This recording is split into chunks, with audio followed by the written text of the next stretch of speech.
आज है 14 दिसंबर, दिन बुधवार, और वक्त हो गया है जी बिजनेस की बेहद ही खास पेशकश इंडिया 360 डिग्री का। मैं हूं स्वाति रायना। हो जाइए तैयार बड़ी खबरों के 360 डिग्री एनालिसिस के लिए। शुरुआत करते हैं हेडलाइंस के साथ। दिल्ली में साइबर ठगी का अनोखा मामला। ना ओटीपी शेयर हुआ, ना ही बात हुई, सिर्फ मिस्ड और ब्लैंक कॉल से उड़ गए 50 लाख रुपए। इंडिया 360 डिग्री में करेंगे विश्लेषण। क्या मिस्ड कॉल के जरिए हो सकता है आपका खाता साफ?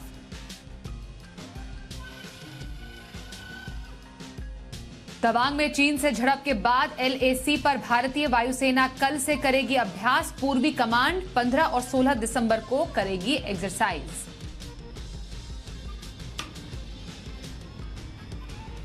दिल्ली एम्स पर साइबर अटैक के पीछे चीन का हाथ। सूत्रों के मुताबिक हैक हुए 5 सर्वर का डेटा हुआ रिकवर।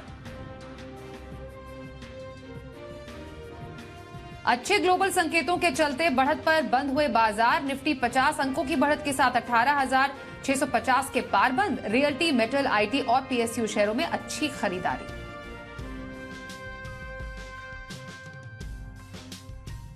मुझे लगता है कि ये 15 साल की साइकिल है और इसमें अभी केवल 2 साल पूरे हुए हैं।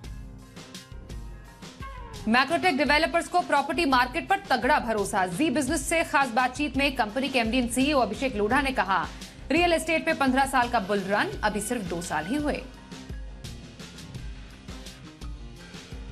और लैंडमार्क कार्स का आईपीओ दूसरे दिन करीब 40% भरा तो सुला विनयार्ड्स 2.25 गुना भरकर हुआ बंद। अनिल सिंघवी की दोनों ही आईपीओज में लंबी अवधि के लिए पैसे लगाने या लिस्टिंग के बाद खरीदने की सलाह।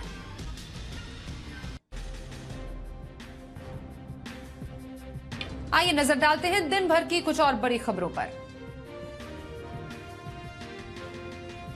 दिल्ली स्थित एम्स के सर्वर पर हुए साइबर अटैक को लेकर बड़ा खुलासा हुआ है। स्वास्थ्य मंत्रालय के अधिकारी ने बताया कि एम्स के सर्वर पर चीन से हमला हुआ। हैकर्स ने 100 सर्वर में से 5 को हैक कर लिया था। हालांकि अब इन 5 सर्वर से डेटा वापस हासिल कर लिया गया है। 23 नवंबर को एम्स के सर्वर पर साइबर अटैक हुआ। 19 दिन हैक रहने के बाद 12 दिसंबर से अस्पताल में ऑनलाइन बुकिंग की सर्विस दोबारा शुरू हुई।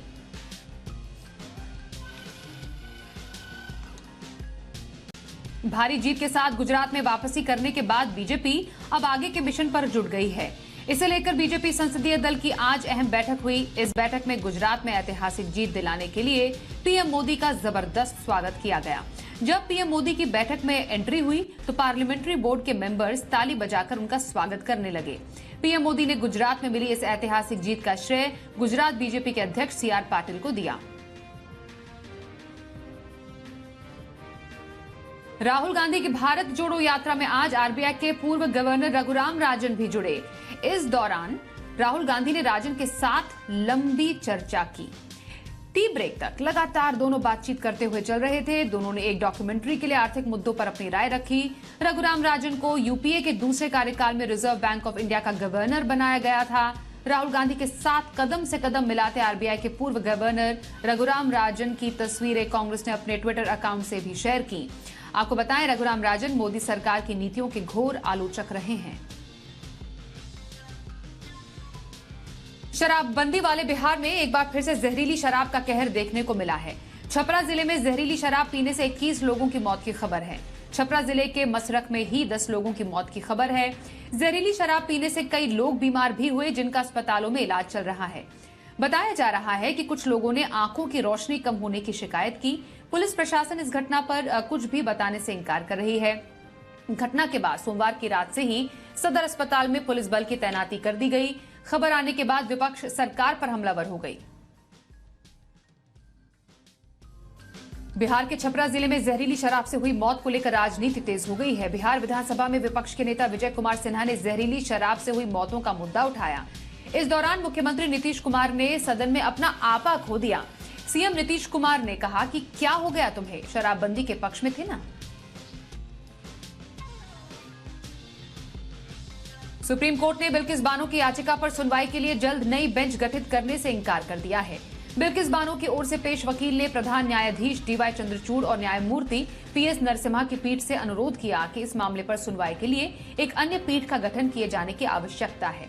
इस पर सीजेआई ने कहा कि रिट याचिका को सूचीबद्ध किया जाएगा।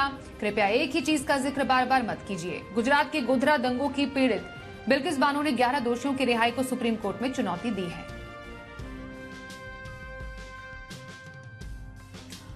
और मनी लॉन्ड्रिंग मामले में ईडी को बाहुबली मुख्तार अंसारी की रिमांड मिल गई है। प्रयागराज के स्पेशल कोर्ट ने मुख्तार अंसारी को 10 दिन की ईडी रिमांड पर भेज दिया। 23 दिसंबर तक मुख्तार अंसारी ईडी की रिमांड में रहेगा। कोर्ट ने कहा कि मुख्तार अंसारी टॉर्चर न किया जाए और उसे अपने वकील से मिलने की भी छूट रहेगी। कोर्ट ने मुख्तार के 4 वकीलों के पैनल को रोजाना आधे घंटे मिलने की मोहलत दी है। वकील सिर्फ कानूनी राय के लिए ही मुख्तार से मिल सकेंगे, लेकिन मुख्तार के वकील ईडी के काम में किसी तरह से दखल नहीं देंगे। मुख्तार अंसारी को आज ही सुबह बांदा जेल से प्रयागराज लाया गया था। और आइए अब बात करते हैं कवर स्टोरीज की।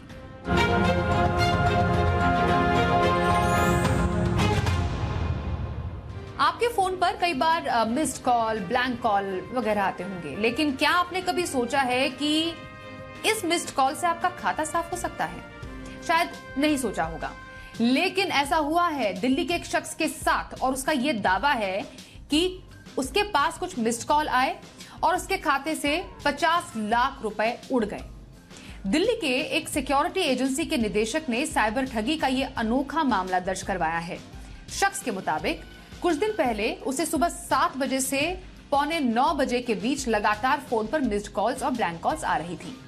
बार बार ऐसे होने पर शख्स ने फोन उठाया और हेलो हेलो करता रहा, लेकिन सामने से कोई आवाज नहीं आई। आखिर में उसने फोन कट कर दिया, लेकिन कुछ ही देर में पीड़ित के मोबाइल पर एक मैसेज आता है, जिससे उसे पता चलता है इसके खाते से 50 लाख रुपए उड़ा लिए गए हैं। यह मैसेज बैंक की तरफ से आया था, जिसमें बताया गया था कि उसका आरटीजीएस कंप्लीट हो गया है। शख्स का कहना है कि उसकी ना तो किसी से बात हुई, ना ही कोई ओटीपी उसके मोबाइल पर आया, ना ही उसने किसी लिंक पर क्लिक किया था, ना ही किसी को बैंक डिटेल दी। लेकिन इन सब के बावजूद उसके खाते से पैसे कैसे निकल गए? अब इसका साफ साफ जवाब अभी पुलिस भी ढूंढ नहीं पाई है। हालांकि पुलिस ने शुरुआती जांच में इसका कनेक्शन जामताड़ा से बताया है। दिल्ली पुलिस ने के साइबर सेल के डीसीपी ने कहा है कि बैंक की ओर से ओटीपी भेजा गया था, लेकिन मोबाइल कॉम्प्रोमाइज हो जाने की वजह से ये ओटीपी हैकर के पास चला गया। शुरुआती जांच में ये सिम स्वैपिंग का मामला भी नजर आ रहा है। आपको बताएं कि सिम स्वैप या फिर सिम स्विच फ्रॉड में हैकर्स 2 फैक्टर ऑथेंटिफिकेशन और वेरिफिकेशन की खामियों का सहारा लेकर उसके सिम का डुप्लीकेट तैयार कर लेते हैं और फिर आपको चपत लगाते हैं। अब इस स्कैम के लिए हैकर्स आपके सिम प्रोवाइडर की मदद से आपको स्विचिंग के लिए मनाते हैं। अगर आप उसकी झांसे में आ गए तो आपने सिम को एक्टिवेट कर दिया, तो डुप्लीकेट सिम के जरिए आपके फोन का कंट्रोल स्कैमर्स के पास पहुंच जाता है और फिर हैकर्स आपके फोन कॉल और टेक्स्ट को आसानी से हासिल कर लेता है। लेकिन आखिर में सवाल यही खड़ा होता है कि क्या सिर्फ मिस्ड कॉल और ब्लैंक कॉल के जरिए आपके साथ धोखाधड़ी की जा सकती है? क्या मिस्ड कॉल और ब्लैंक कॉल के जरिए धोखाधड़ी करना संभव है? ये कुछ ऐसे सवाल है जिसका जवाब तलाशने की कोशिश करेंगे, क्योंकि ये वाकई काफी ज्यादा संगीन और गंभीर मामला है।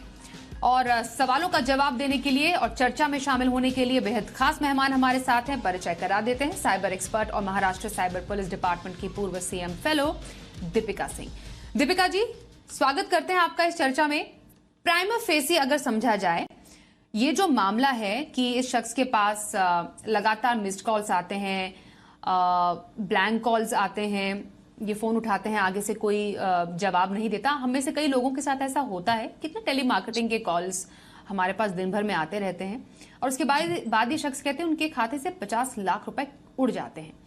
जी, क्या ये संभव है? जी। तो यहाँ पे जब हमने ये रिपोर्ट पढ़ी, यहाँ पे ये स्टोरी पढ़ी, इसमें कुछ मिसिंग लूपहोल्स है जो मैं कवर करना चाहूंगी। पहले तो सिम स्वैपिंग या सिम क्लोनिंग तभी होता है जब जालसाज आपके नंबर को ब्लॉक करा देता है। स्टेप 2, वो कैसे ब्लॉक कराता है? वो जो कंपनी है आपके सर्विस प्रोवाइडर को, उनको कॉल करके बोलता है कि वो आप हो, आपका केवाईसी डिटेल्स देते हैं एंड वहां से सिम ब्लॉकिंग की प्रोसेस शुरू होती है। तीसरा, अभी जो इस स्टोरी की दूसरी कड़ी है कि इतनी बार ब्लैंक कॉल्स क्यों आते हैं। तो जब कभी भी कैरियर सर्विस हमारी वेरिफिकेशन करते हैं, वो कई तरीके के वेरिफिकेशन सवाल पूछते हैं, जिनमें से कुछ होते हैं your parents name, the last 5 incoming और आउटगोइंग कॉल्स, ताकि ये वेरीफाई कर सके कि जो सिम ओनर है वही उनसे उस समय पे वार्तालाप कर रहे हैं। तो अगर इस कड़ी को हम उधर जोड़े कि ये जो आउटगोइंग कॉल्स है, ये जो मिस कॉल्स है, ये जालसाज इसके लिए करते हैं ताकि उनके पास वो डेटा रेडी हो, और जैसे ही ये पूरा प्रोसेस कंप्लीट हो जाता है, जो ओरिजिनल सिम कार्ड ओनर है उनका जो सिम कार्ड का नेटवर्क है वो पूर्ण शून्य चले जाता है काफी लंबे समय तक। एंड कभी कभार उन्हें यह भी नहीं मालूम होता कि वो सिम ब्लॉक हो चुका है और जालसाज के पास उस सिम का एक्सेस आ चुका है। वेरी स्कैरी और वेरी इंटरेस्टिंग दीपिका, क्योंकि आई एम श्योर हम में से कई लोग इसका शिकार भी हुए हैं और मालूम भी नहीं चलता। क्या कुछ क्यूज हैं, किसी तरीके से मालूम चल सकता है कि हम सिम स्वैपिंग का शिकार हुए हैं, और कहां पर बेसिकली आप कह रहे हैं कि जो जालसाज होता है वो आपके मोबाइल कंपनी को, आपके बेसिकली प्रोवाइडर, टेलीकॉम प्रोवाइडर को फोन करके आपकी डिटेल्स लेते हैं और उस तरीके से सिम स्वैपिंग होती है। क्या ये इतना आसान है कि सिम स्वैप कर लिया जाए? जो वहां पर कॉल सेंटर में लोग बैठे हैं वो इतना आसानी से आपके इंफॉर्मेशन को इतने हल्के तरीके से वेरीफाई भी कर सकते हैं, या फिर जो हैकर है वो ज्यादा इंटेलिजेंट है यहाँ पर? तो यहाँ पे सिम स्वैपिंग करा क्यों जाता है? जो रीजन फॉर सिम स्वैपिंग या सिम क्लोनिंग या सिम ब्लॉकिंग होता है कि आपका मोबाइल हैंडसेट खो गया है या आपका सिम कार्ड खो गया है या एक्सेसिबल नहीं है। तो पहला कड़ी का मुद्दा है वो। दूसरा कि जो क्वेश्चंस वहां पूछे जाते हैं, एंड वहां पे सिम स्वैपिंग करने के 3 तरीके हैं। पहला है केवाईसी नंबर पे कॉल करके, दूसरा है नियरेस्ट स्टोर को विजिट करके, तीसरा है ऑनलाइन। एंड अभी हम इस डिजिटल जमाने में आ गए हैं जहां पे काफी सारी इंफॉर्मेशन हमारे सोशल मीडिया, हमारे ऑनलाइन वेरिफिकेशन द्वारा ऑलरेडी ये जालसाजों के पास है। उस कड़ी का इस्तेमाल कर कर वो हमें इम्पर्सनेट करने की कोशिश करते हैं। अभी जब भी ये फोन सर्विस कैरियर्स ने देखा है कि ऐसे मुद्दे आए हैं, उन्होंने कुछ वेरिफिकेशन टैब जरूर किए हैं, पर वो पूर्ण तरीके से शक्य नहीं, क्योंकि अगर वो लूपहोल्स नहीं होते तो ऐसे गलत लोगों के सिम ब्लॉक नहीं हो रहे होते। या अगर उन्होंने कोई एक एडिशनल लेयर ऑफ वेरिफिकेशन जैसे कि ईमेल पे ओटीपी, बिकॉज सिम कार्ड जब हम क्लोन करते हैं या ब्लॉक करवाते हैं उस सिम पे तो ओटीपी आ नहीं सकता, तो आपको वो एक ऑल्टरनेटिव नंबर पूछते हैं। अब वो ऑल्टरनेटिव नंबर तो किसी का भी हो सकता है, जालसाज तो अपना ही ऑल्टरनेटिव नंबर वहां देगा। तो अगर SIM carrier company additional verification layer यहाँ डाल दे, कई ऐसे केसेस बच सकते हैं। और दूसरा है, जहां तक डेटा की बात है, तो जो ये कॉन्ट्रैक्टर्स होते हैं, जो कॉल सेंटर्स एग्जीक्यूटिव्स होते हैं, इनकी अवेयरनेस में अभी आना, प्रोग्रेस थोड़ा बाकी है। क्योंकि अगर हम देखा जाए, उन्हें बेसिक से बेसिक ट्रेनिंग दी जाती है of what is suppose to be done as a KYC administrator.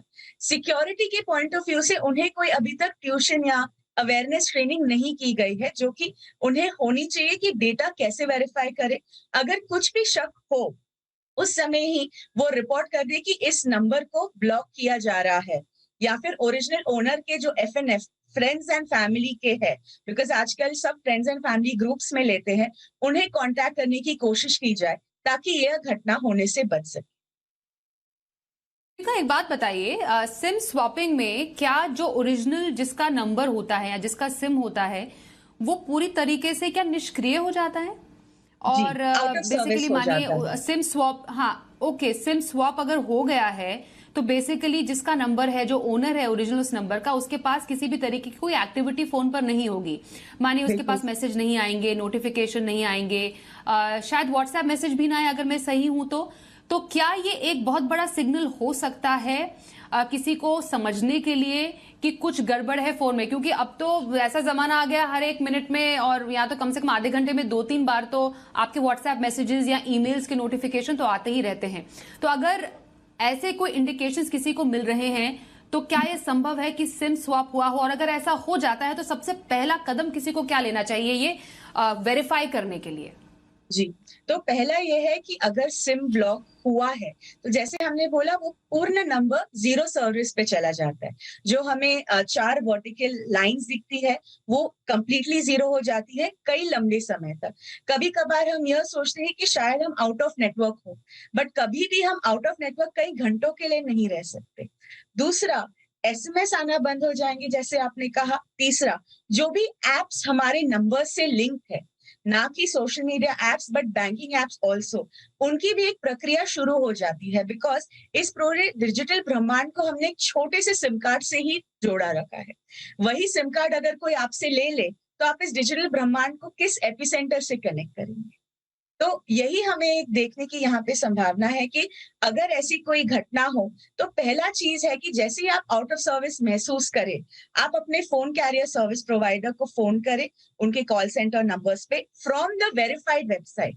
Because यहाँ ऐसे ना हो कि आप अपने कैरियर सर्विस प्रोवाइडर का सर्च करें नंबर और वहां से भी आप किसी और दूसरे जालसाज के झांसे में आ जाए। वेरीफाइड वेबसाइट या नियरेस्ट स्टोर जाकर आप उन्हें बोले कि तुरंत ही आपका जो सिम कार्ड कोई जो दूसरा जालसाज यूज कर रहा है वो ब्लॉक किया जाए और आपके केवाईसी वेरीफाई करके वो सिम कार्ड तुरंत से तुरंत आपके पास रिस्टोर किया जाए। दूसरा, अगर हम एक पुलिस कंप्लेंट लॉ एनफोर्समेंट के साथ रजिस्टर कर सकते हैं और इसमें फोन कंपनी का काफी अच्छा सहाय होगा, क्योंकि आजकल फोन कंपनीज नेट भी दे रहे हैं, तो उनके पास वो जालसाज का करीब से करीब आईपी एड्रेस तो होगा। इससे हमें पता चल सकता है कि जालसाज कहाँ बैठे हुए हैं। एंड अगर एक क्राइम रिंग वहां बन रही है, ऐसे कई केसेस हम देखते हैं कि कई पॉकेट से आ रहे हैं, तो अगर वो एक क्राइम रिंग को टारगेट किया जा सकता है with the help and the cooperation of phone service providers, तो वहां पे भी हमें थोड़ा सतर्क जरूर रहना चाहिए। स्वैपिंग में दीपिका, ये आपसे समझना जरूरी है, किसी का बैंक अकाउंट कैसे कोई एक्सेस कर सकता है? क्योंकि बैंक अकाउंट में हम जैसे कोई भी इंटरनेट बैंकिंग में हम पासवर्ड डालते हैं, उसमें बाकायदा आपको पिन और ये सब ओटीपी की जरूरत पड़ती है। तो इस केस में क्या लगता है आपको, क्या हुआ होगा? एक तो आपने बोला सिम स्वैपिंग के जरिए फोन को पहले ब्लॉक कर दिया, उसी दौरान बैंक अकाउंट से पैसे निकाल लिए गए, तो ये जो पूरी मोडस ऑपरेंडी है वो किस तरीके से अंजाम दी गई होगी? क्योंकि समझना जरूरी है, किसी के साथ हो सकता है। तो अभी जब हम मोबाइल बैंकिंग या नेट बैंकिंग या ऑनलाइन बैंकिंग को एक्सेस करने की कोशिश करते हैं, उनके हमारे दो माध्यम होते हैं। एक होता है मोबाइल ऐप के द्वारा, जो आपके फोन पे रजिस्टर्ड ऐप से किया जाता है। दूसरा होता है नेट बैंकिंग ऑनलाइन वेबसाइट द्वारा।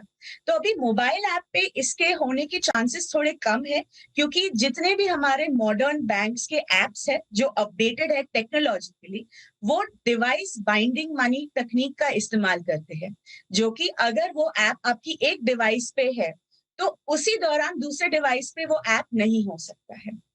दूसरा, अगर हम मोबाइल पे लॉगिन करने की कोशिश करते हैं तो वो ऐप प्रोवाइडर को, जो बैंक ओनर है, उन्हें हमारे जीपीएस डिटेल्स एंड कोऑर्डिनेट्स भी जाते हैं, तो उससे उनके सिस्टम्स में एक अलर्ट आ सकता है कि ये उनके रेगुलर लोकेशन से कोई हटके लोकेशन में शायद एक जालसाज लॉगिन करने की कोशिश कर रहा है। अब हम आते हैं नेट बैंकिंग में। नेट बैंकिंग में ऐसे डिवाइस बाइंडिंग वाली टेक्नोलॉजी अब तक तो नहीं आई है, सिर्फ आईपी एड्रेस के द्वारा देखा जा सकता है, बट उसमें भी जो सिस्टम्स है वो इतने इंटेलिजेंट अब तक नहीं हुए हैं कि फ्रॉड लॉगिन और ओरिजिनल लॉगिन के बीच में एक अंतर कर सके। तो मेरा तो यही मानना होगा कि जो ऑनलाइन पोर्टल्स है वहां से ये लॉगिन किया होगा। दूसरा, जैसे ही उन्होंने अपने लॉगिन डिटेल्स और वो सब एंटर किए होंगे, बिकॉज मान लीजिए अभी जालसाज के पास केवल और केवल आपका फोन नंबर है, ना आपका कस्टमर आईडी है, ना आपका पासवर्ड है, तो वो कैसे करके forgot customer ID, forgot password करके ये आपके जो जितने भी डेटा पॉइंट्स है उसकी एक कड़ी बनाते जाता है। तो जैसे ही उसको कस्टमर आईडी प्राप्त होता है, जैसे ही उसको पासवर्ड प्राप्त होता है, वो रीसेट के ऑप्शन के द्वारा वो एंटर करने की कोशिश करता है। And second step verification has always been either the email OTP और द मोबाइल ओटीपी और बोथ। तो अगर मोबाइल ओटीपी ऑलरेडी है, एंड हम सबकी अभी एक टेंडेंसी बन चुकी है कि हम social media accounts, email accounts, bank accounts सभी कुछ एक ही सिम कार्ड पे लगाए रखे हैं फॉर कन्वीनियंस पर्पसेस। तो इससे जालसाज के लिए बहुत ही आसान हो जाता है कि जो सारे डिजिटल पॉइंटर्स है इनका एक सिम कार्ड के द्वारा रिट्रीवल करना। बचे कैसे इससे? मतलब इतने लेवल की सिक्योरिटी ब्रीच, मतलब ये जो जामताड़ा मॉडल है, क्योंकि पुलिस इस केस में बेसिकली कह रही है कि ये हो सकता है, इसका कनेक्शन हो सकता है, और हमें मालूम भी है एक बहुत बड़ा नेक्सस वहां का लोगों को करोड़ों रुपए का चूना लगा चुका है। एक तो सबसे पहले हम इसको क्रैक क्यों नहीं कर पाए हैं इस जामताड़ा मॉडल को, दूसरा बचने के लिए करें क्या, मतलब हमें अब प्रिकॉशंस के लिए क्या करना है? जैसे आपने बोला ना, पूरा ब्रह्मांड हमारे फोन पर समाया हुआ है, हर इंपॉर्टेंट एक्टिविटी हमारे फोन पे ही होती है, तो बचने के टिप्स क्या है इससे? जी, तो पहला तो हम हमेशा बोलते आए हैं कि जागरूकता जागरूकता यह नहीं कि आप पेपर में या न्यूज में इस घटनाओं के बारे में पढ़े और तभी उसे भूल जाए। यह सोचिए कि अगर ये घटना कल को किसी भी स्वरूप में हमारे साथ हुई तो हमें कैसे रिएक्ट करना चाहिए। तो जब कभी भी हम ऐसी घटनाओं के बारे में सुनते हैं, न्यूज में देखते हैं, उसे हम इम्बाइब करने की कोशिश करें और कभी भी यह ना सोचे कि ये तो मेरे साथ होने ही नहीं वाला है, मैं बहुत ही टेक्निकली अबाव हूँ या मेरे सारे सिम कार्ड्स और डेटा काफी सिक्योर है, क्योंकि वहां पे जब नजर हटी तो दुर्घटना घटी। दूसरा, अगर हम सेफ होना चाहते हैं तो अपना एक प्राइवेट आइडेंटिटी और पब्लिक आइडेंटिटी का जो जिम्मा है वो बनाए रखें, जो कि जैसे आपके जो पब्लिक नंबर्स है, सोशल मीडिया अकाउंट्स है, उसके लिए आप एक ऑल्टरनेटिव सिम यूज कर सकते हैं। और आपके जो क्रिटिकल एप्स है, आपकी जो केवाईसी है, गवर्नमेंट आईडीज है, उससे आप एक प्राइवेट सिम कार्ड यूज करें जो कि ज्यादा लोगों को मालूम ना हो, सिर्फ आपके करीब वालों को, आपके फैमिली मेंबर्स को ही पता हो, ताकि उस चीज की जो रीच है वो जालसाजों तक पहुंचे नहीं। तीसरा, रेगुलरली अपने जो पासवर्ड्स है, अपने जो सिम कार्ड कैरियर्स है, उनको एटलीस्ट इंस्ट्रक्शंस देके रखें कि अगर मेरे सिम कार्ड से रिलेटेड ऐसी कोई भी क्वेरी आए तो पहला नोटिफिकेशन कौन सी ऑल्टरनेटिव नंबर को जाना चाहिए। अगर हम खुद ये अपने second and third step mechanism रखेंगे तो ही ये जो कैरियर्स है और दूसरे इंटरमीडियरीज है वो हमें सहायता कर पाएंगे। और चौथा, यह मैं सजेशन देना चाहूंगी banks, intermediaries, social media websites and apps और may be even the phone carriers कि अगर एक जॉइंट कमेटी बिठाकर या एक जॉइंट टास्क फोर्स ग्रुप बनाकर वो ये सारे लूप होल्स को एक बार पढ़े, समझे, इम्बाइब करे और तब बंद करे। बिकॉज उसके बाद अगर कोई भी लूप होल बचता है तो ये सारे जो कड़ियां हैं हमारी एक डोर की वो जुड़ सकती है। अभी क्या हो रहा है कि सब लोग अपने अपने एक रूल्स बना रहे हैं, कोई स्टैंडर्डाइज एसओपी फिलहाल के लिए नहीं है। तो अगर ये सारे स्टेक होल्डर्स एक साथ मिलकर इस फ्रॉड के अगेंस्ट एक कॉमन एसओपी बनाए for awareness, for investigation as well as for consumer protection and prevention, तभी जाके हम इस चीज को हरा सकते। ये एक एस्पेक्ट हो गया कि हम इससे बचे कैसे। अब किसी के साथ फ्रॉड हो गया, जैसे इन शख्स के साथ 50 लाख का फ्रॉड हो गया, अब दीपिका इन्हें जाना कहां पर है? साइबर सेल के पास जाएं, बैंक के पास जाएं कि मेरे साथ धोखाधड़ी हुई है? क्या प्रूफ है इनके पास दिखाने के लिए कि किसी ने इनको शायद मिस्ड कॉल की थी या ब्लैंक कॉल की थी? आगे तो कोई शख्स है नहीं, कोई सिस्टम हो सकता है, कुछ भी हो सकता है, तो शिकायत करेंगे किसके खिलाफ? और रिकवरी कितनी आसान है ऐसे मामलों में पैसों की? जी, तो पहला अगर आता है, जब कभी भी हम किस फाइनेंशियल फ्रॉड से रिलेटेड मैटर होता है, बैंक यही बोलता है कि पहले एक पुलिस कंप्लेंट रजिस्टर करके वहां ले आएंगे। स्टेप 1 होगा cybercrime.gov.in, जो सरकार के द्वारा दिया गया पोर्टल है, वहां पे हम इस पूरे वाक्य का एक रूपांतर अच्छे से लिखें ताकि जो भी हमारी इन्वेस्टिगेशन अथॉरिटीज है उनको इसका इन्वेस्टिगेशन के लिए कहीं से अच्छी मदद हो सके, हम कोई भी पॉइंट वहां मिस आउट ना करें। दूसरा, अपने जो नियरेस्ट पुलिस स्टेशन है वहां पर जाकर उस चीज की एक proper FIR and police complaint registered हो। जब ऐसे हो जाता है तब हम बैंक के पास जाए और उन्हें हम जितने भी एविडेंसेस है, screenshot of the call log, या फिर हम उनको ये बता सकते हैं कि आप हमारे फोन कंपनी से आइटमाइज बिलिंग मंगा सकते हैं जहाँ की ये इनकमिंग नंबर्स ऑलरेडी लिखित रूप में आ सकते हैं, तो वो एक एविडेंस माना जाएगा आपके केस इन्वेस्टिगेशन के लिए। एंड अगर यहाँ पे जिम्मा आता है कि भरपाई किसे करनी है, तो यहाँ एक कंसेप्ट है जो बैंकिंग री इंश्योरेंस वाला, कि जब कभी भी कस्टमर की कोई गलती ना हो, कस्टमर ने नोइंगली अपना कोई ओटीपी या अपना कोई शेयर ना किया हो डेटा, तो री इंश्योरेंस की कैटेगरी के अंदर वो आ जाता है।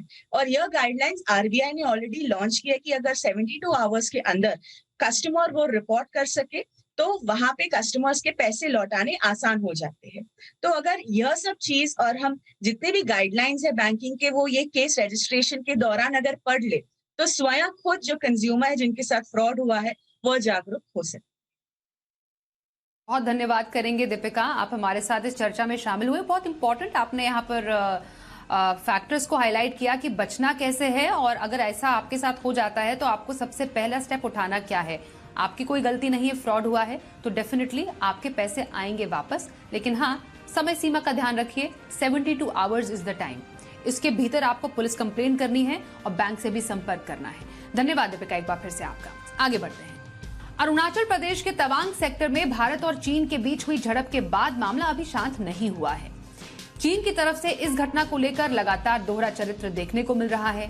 इस बीच भारत ने जहां सीमा पर निगरानी बढ़ा दी है, तो वहीं अमेरिका ने भारत का समर्थन किया है। पूरा अपडेट इस रिपोर्ट में।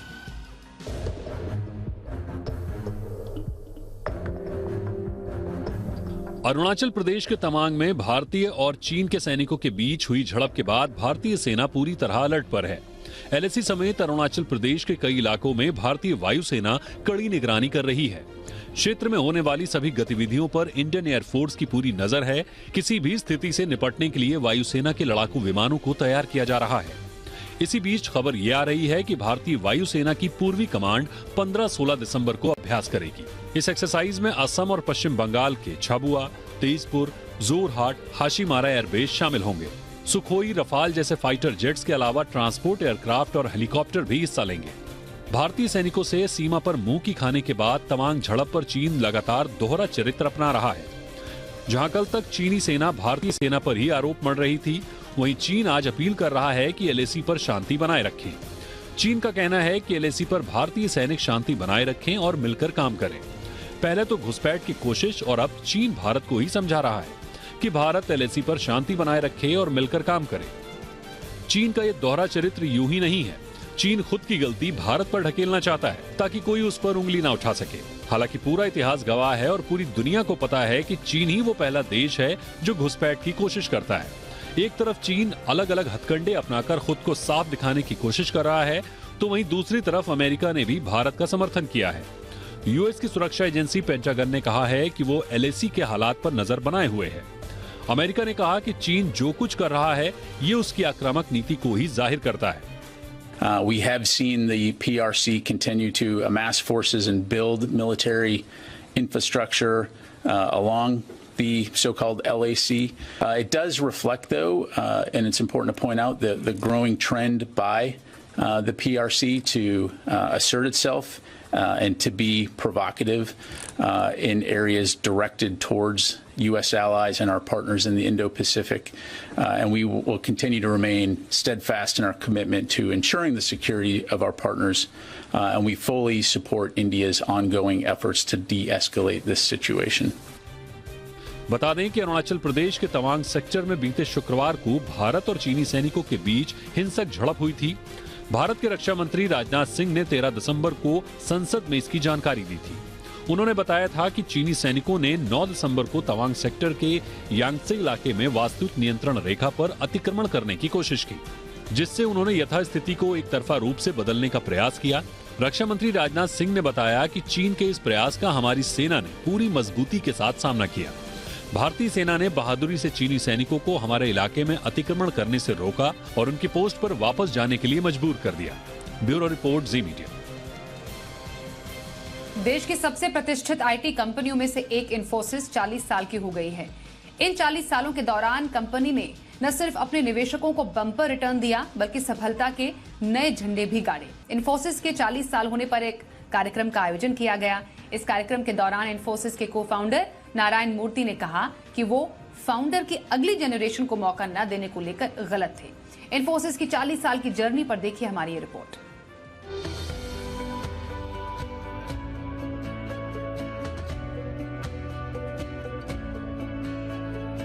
जब भी भारत में सबसे प्रतिष्ठित आईटी कंपनियों की बात आती है तो इसमें इंफोसिस का नाम सबसे आगे होता है। इंफोसिस 40 साल की हो चुकी है और इन 40 सालों के दौरान कंपनी ने कई नए कीर्तिमान रचे, तो कई मोर्चों पर उसे संघर्ष भी करना पड़ा। इंफोसिस की शुरुआत हुई एनआर नारायण मूर्ति के एक विजन के साथ, लेकिन इंफोसिस से पहले मूर्ति ने करीब 1.5 साल तक एक और कंपनी चलाई थी। कंपनी का नाम था सॉफ्ट्रोनिक्स, जिसे उन्होंने 1976 में स्थापित किया था, लेकिन कुछ खास नहीं कर पाई और इसके बाद 1981 में 2 जुलाई को इंफोसिस की आधारशिला रखी गई। इंफोसिस को शुरू करने के लिए नारायण मूर्ति ने अपनी पत्नी सुधा मूर्ति से 10,000 रुपए उधार लिए थे। शुरुआती वक्त में कंपनी के पास एक कंप्यूटर तक नहीं था करीब 2 साल बाद कंपनी ने टॉप नॉच सुपर कंप्यूटर खरीदा। फरवरी 1993 में कंपनी अपना आईपीओ लेकर आई, लेकिन ये अंडर सब्सक्राइब हुआ। हालांकि बाद में अंडर सब्सक्राइब वाला हिस्सा मॉर्गन स्टैनली ने खरीदा था। 95 रुपए के इश्यू प्राइस पर जारी किया गया ये शेयर 145 रुपए पर लिस्ट हुआ, यानी कि इन्फोसिस ने करीब 52% का लिस्टिंग गेन दिया। 1999 में इन्फोसिस देश की पहली आईटी कंपनी बनी जो नैस्डैक पर लिस्ट हुई। इन्फोसिस आज जिस मुकाम पर खड़ी है उसमें नारायण मूर्ति के साथ उनके दूसरे को फाउंडर्स ने भी अहम भूमिका निभाई है। इन्फोसिस के फाउंडर्स में नारायण मूर्ति के अलावा Nandan Nilekani, S Gopalakrishnan, S D Shibulal, K Dinesh, NS Raghavan और अशोक अरोड़ा शामिल थे। जब इन्फोसिस की शुरुआत हुई थी तो इसका पहला बड़ा प्रोजेक्ट रीबॉक से था। कंपनी को रीबॉक का इंफॉर्मेशन मैनेजमेंट सिस्टम तैयार करना था। महज 10,000 के कैपिटल से शुरू हुई इन्फोसिस आज 6.5 लाख करोड़ की कंपनी है। आज इन्फोसिस का कारोबार 50 से ज्यादा देशों में फैला है और इसके 3.5 लाख से ज्यादा कर्मचारी हैं। ब्यूरो रिपोर्ट, जी मीडिया। दिल्ली के द्वारका इलाके में एक लड़के ने छात्रा पर तेजाब फेंक दिया। घटना सुबह करीब 9 बजे की है। लड़की को सफदरजंग अस्पताल रेफर किया गया है। जानकारी के मुताबिक घटना में 2 युवक शामिल थे। दोनों नीले रंग की बाइक पर सवार थे। पीड़िता 12वीं कक्षा की छात्रा है। घटना के समय लड़की अपनी छोटी बहन के साथ थी। उसने अपने परिचित के 2 लोगों पर शक जताया है। एक व्यक्ति को हिरासत में ले भी लिया गया है और आगे की जांच जारी है। आज सुबह 9 बजे द्वारका जिले के मोहन गार्डन थाने में एक इन्फॉर्मेशन रिसीव हुआ कि एक 17 वर्ष की लड़की पे 2 बाइक सवार लड़कों ने एसिड लाइक सब्सटेंस से अटैक किया है। ये घटना सुबह 7:30 बजे के आसपास का पाया गया, जब ये लड़की अपनी बहन के साथ जा रही थी। वो लड़की अभी अंडर ट्रीटमेंट है और 8% बर्न्स है, हॉस्पिटल में एडमिट है। Condition is stated to be stable. एक लड़के को डिटेन किया गया है और फर्दर पूछताछ अभी किया जा रहा है और एक अन्य लड़का इसमें मेन सस्पेक्ट के तौर पर है। वहां से जी मीडिया संवाददाता राजू राज की रिपोर्ट देखिए।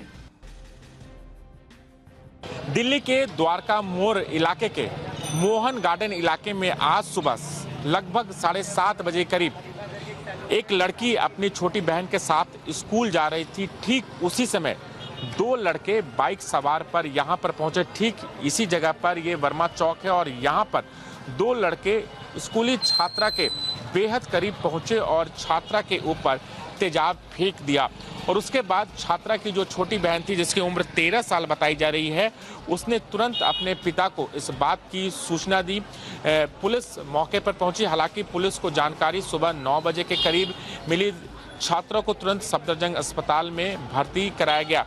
मौके पर पहुंची पुलिस को यहाँ से सीसीटीवी फुटेज बरामद हुआ। ये जो आप सीसीटीवी फुटेज आप कैमरा देख रहे हैं, इसी कैमरे में आरोपी कैद हो गए और उसके बाद उसी के आधार पर पुलिस ने अपनी जांच शुरू कर दी है। हालांकि इस पूरे मामले में पुलिस ने एक आरोपी को डिटेन कर रखा है, जिसका नाम हनी बताया जा रहा है। वो उस बाइक के पिछली सीट पर बैठा हुआ था। दूसरे आरोपी की तलाश की जा रही है। हालांकि परिवार वालों का कहना था कि उन्हें इस बात की जानकारी नहीं है कि जिस लड़के ने लड़की पर तेजाब फेंका क्या उसको पहचान वाला था।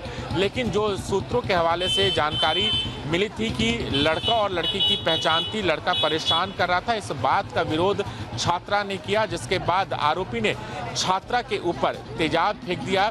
पुलिस का कहना है कि इसमें कई टीमें लगाई गई है। आरोपी को छोड़ा नहीं जाएगा, इसलिए एक आरोपी पुलिस के हिरासत में है। उससे लगातार पूछताछ की जा रही है उसके दूसरे साथी के बारे में।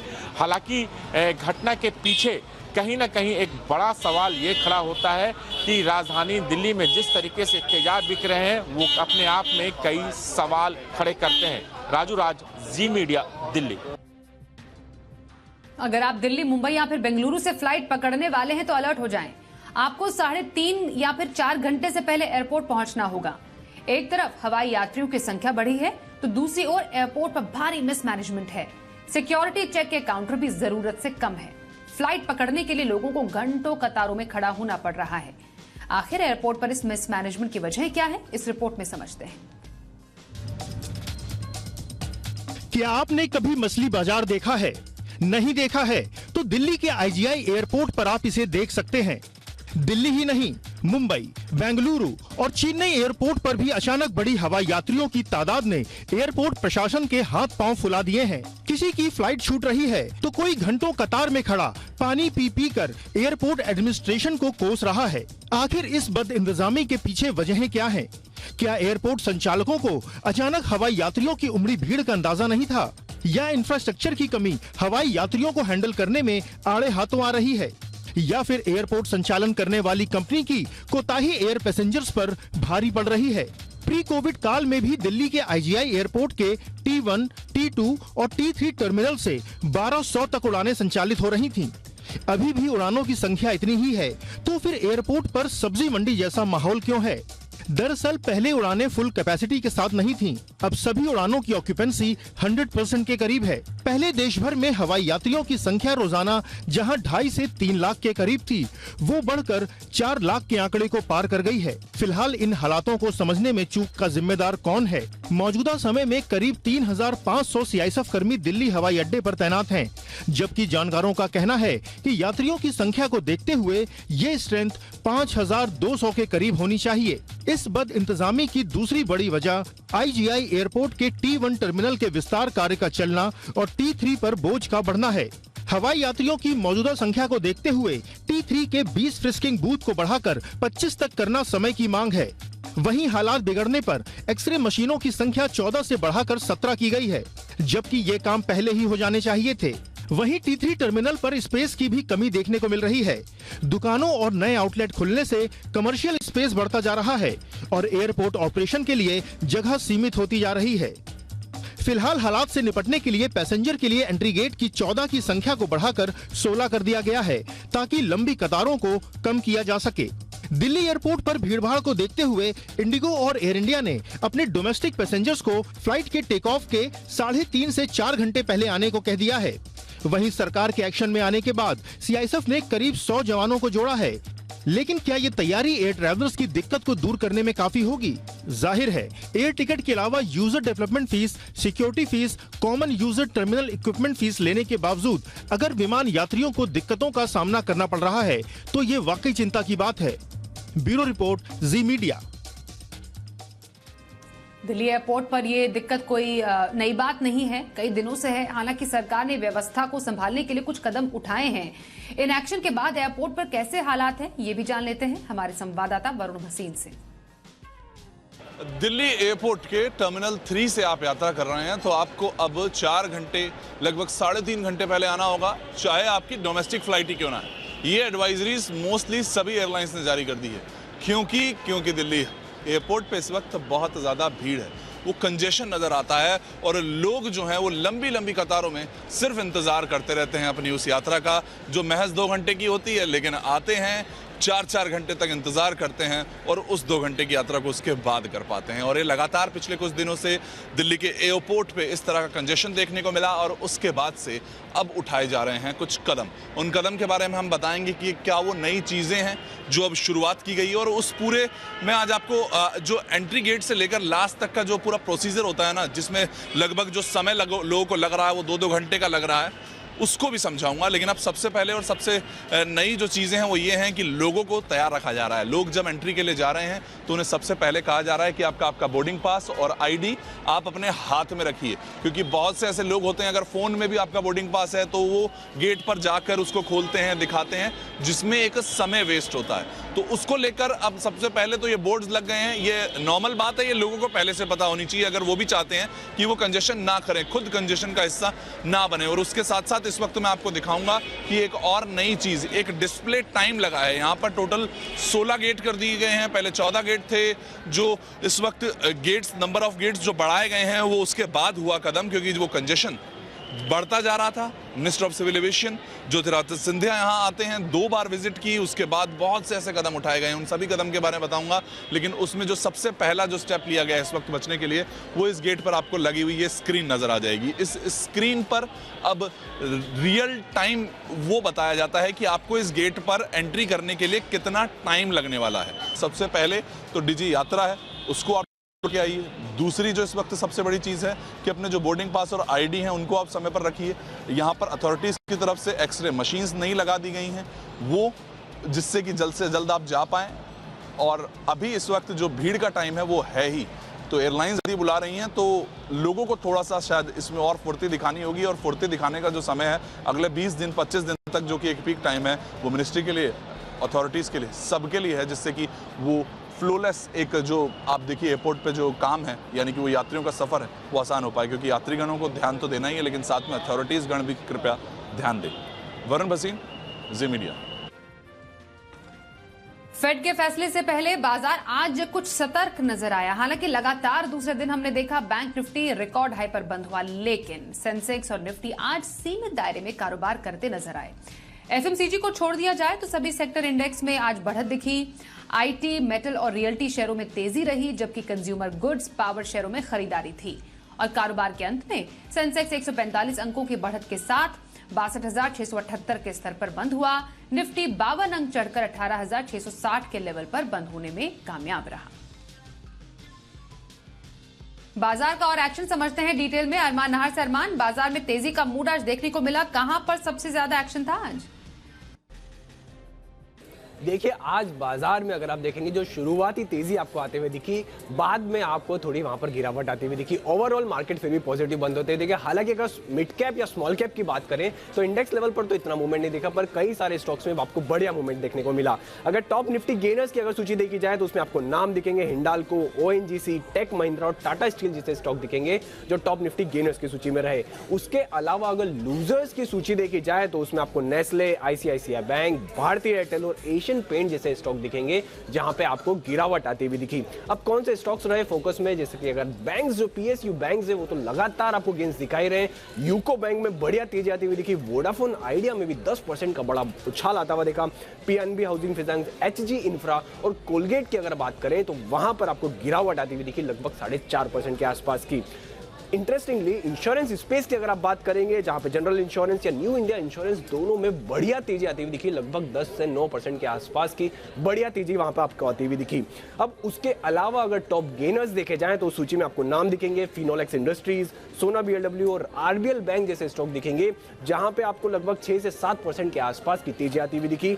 और उसके अलावा लूजर्स अगर देखे जाएं तो लूजर्स में जो आपको पहले जो यस बैंक ने बढ़िया तेजी दिखाई थी, आज वहां पर यस बैंक आता दिखा टॉप लूजर्स की सूची में, जिसमें 7.5% के लगभग का गिरावट आती हुई दिखी।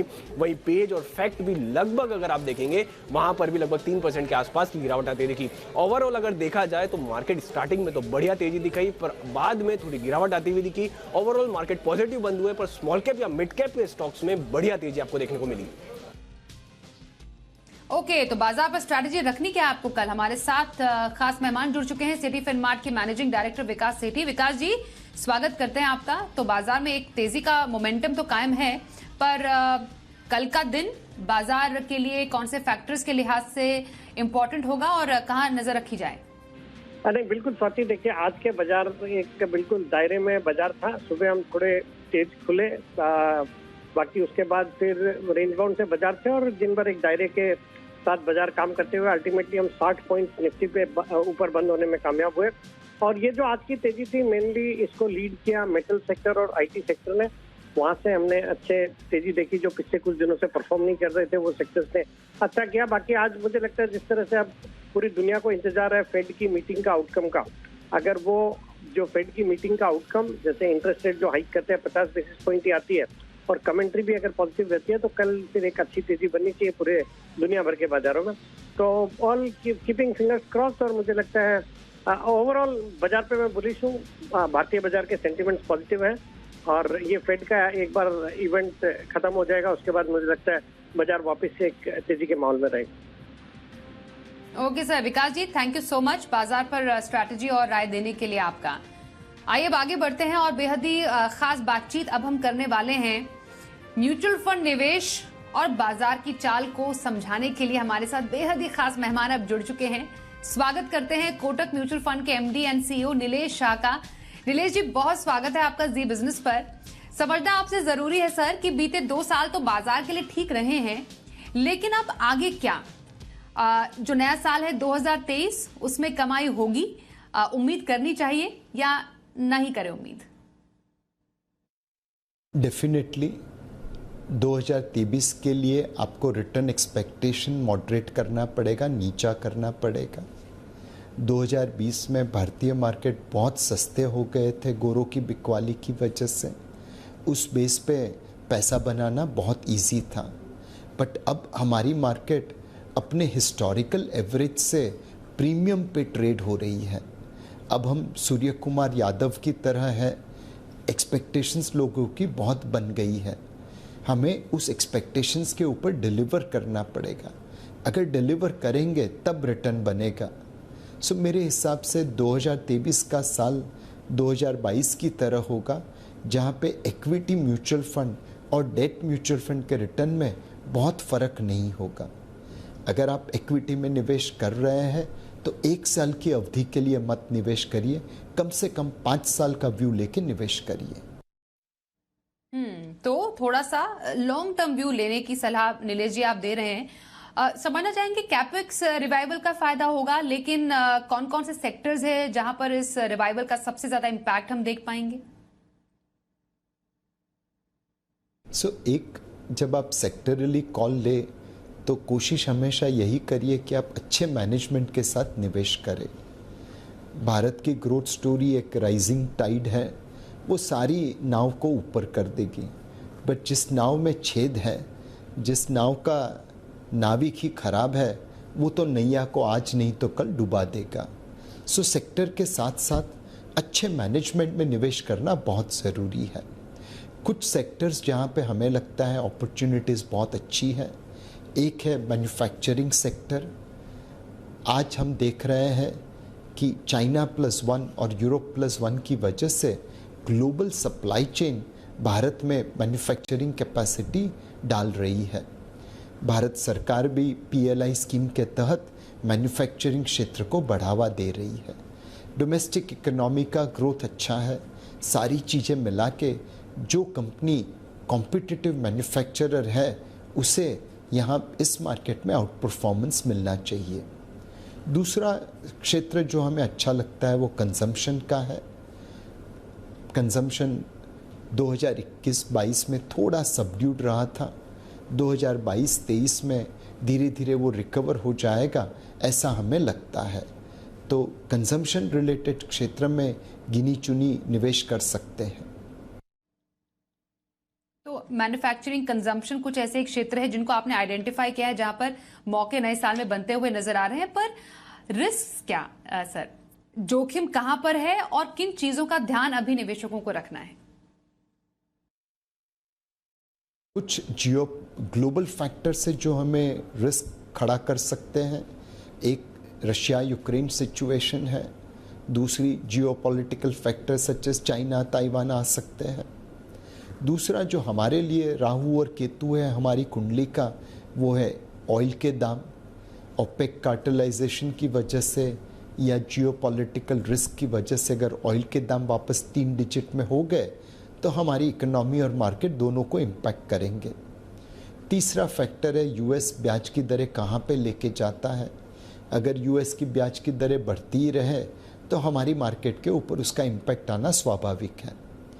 ये ग्लोबल फैक्टर के साथ साथ 3-4 लोकल फैक्टर है जिसे हमें संवारना है, संभालना है।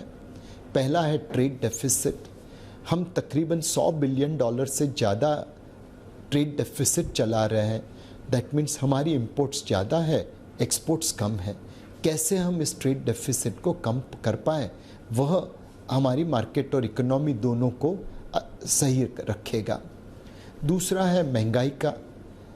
ये इस साल में पहली बार देखा है कि महंगाई का दर 6% के नीचे आया। पॉजिटिवली देखें तो पिछले 12 महीनों से ज़्यादा भारतीय महंगाई का दर अमेरिकन महंगाई से कम है, बट आगे जाने वाले समय में हमें भारतीय महंगाई के दर को 4% के आसपास, जो RBI का टारगेट रेंज है, उसके आसपास लेके आना चाहिए। तीसरी चीज़ हमारी प्राइवेट सेक्टर इन्वेस्टमेंट की है।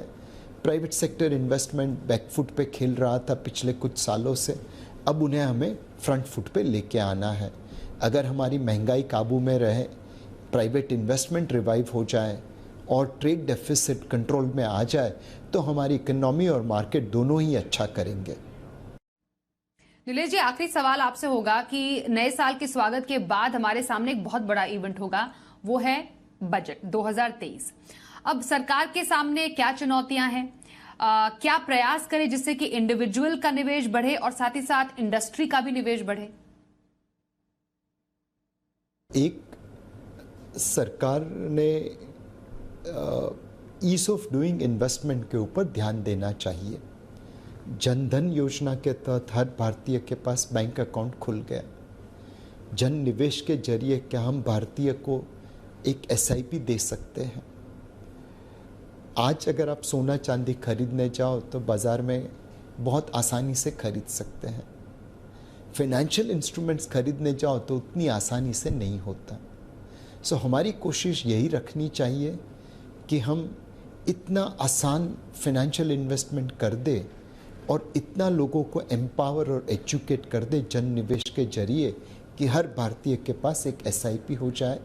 भारत की सेविंग्स जो आज रियल असेट्स एंड गोल्ड में ज़्यादातर जाती है, उसकी जगह पे बैंक डिपॉजिट्स, म्यूचुअल फंड्स और इंश्योरेंस पॉलिसी में आ जाए। इस बजट में लोगों की उम्मीदें काफ़ी होगी और हमें उस उम्मीद पे खरा उतरना है। फिस्कल ग्लाइड पाथ देना है, इंफ्रास्ट्रक्चर इन्वेस्टमेंट बढ़ाना है, टैक्स कंप्लायंस ऐसे बढ़ाना है जैसे एक मधुमक्खी फूल से शहद लेती है। ये सारी चीज़ें डिफ़िकल्ट हैं, बट पिछले सालों में हमने उन पे डिलीवर किया है। बस उसी चीज़ को आगे बढ़ाना है। बिल्कुल, तो उम्मीदें नीलेश जी बहुत सारी हैं, पर उस रास्ता तलाशने की भी सरकार ने पूरी तैयारी डेफिनेटली कर ही ली होगी। तो कमाई के मौके कहां पर होंगे साल 2023 में, आपने हमें बताया।